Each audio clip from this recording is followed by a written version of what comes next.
Malaking hamon daw para sa mga pampublikong paaralan sa ilang bahagi po ng Mindanao ang biglaang dagsa ng mga estudyanteng lumipat mula sa Marawi City.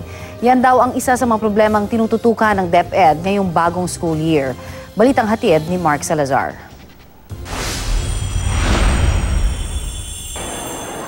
Depende raw sa tumitingin kung maayos na o problemado pa rin ang ating public education system sa pagbabalik eskwela ng nasa 27 milyong estudyante.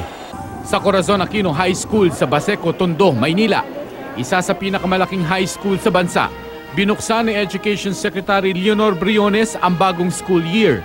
55,000 na karagdagang classroom daw ang magagamit na ngayon, kaya 18,000 na lang daw ang ating kakulangan para ang bawat 40 estudyante ay may sariling classroom. Sapat na rin daw ang mga guro. Karapatan ng mamamayan! Problema rin ang isinisigaw ng Alliance of Concerned Teachers sa kanilang rally sa tapat ng DepEd Head Office sa Pasig. 3.4 na milyong estudyante raw kasi ang nag-drop out na dahil hindi naaabot ng voucher program o ayuda ng DepEd, bagay na pinabulaanan ng ahensya. Ang tinututukan ng DepEd ay ang 20,000 na estudyanteng itinaboy ng gulo sa Marawi City. We have to enter Marawi to be able to assess the extent of the damage. We are relying on reports from the military.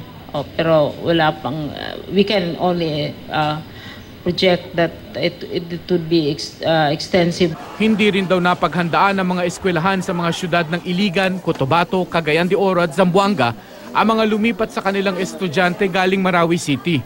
Gusto natin na mag-contribute sa pag-normalize ng buhay at saka lalo na ang mga bata. Ang pressure dito sa mga lugar na linilipatan ng mga evacuees would not only be on DepEd but also in the provision of basic services and employment, tubig, housing, lahat-lahat na. Nakipag-ugnayan na rin daw sa PNP ang DepEd para sa seguridad ng mahigit 70,000 paaralan nila.